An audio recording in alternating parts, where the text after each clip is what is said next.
Sali ka dito ang gate. Langsa-langsa. Yun? Sinara?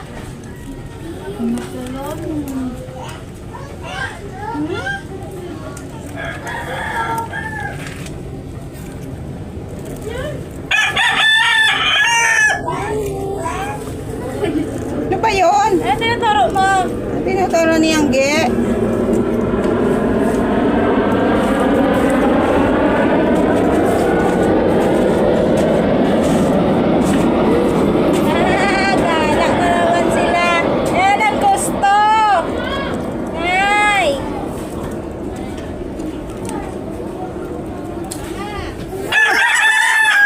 Nahulog na yung damit mo. Nagbababay na siya.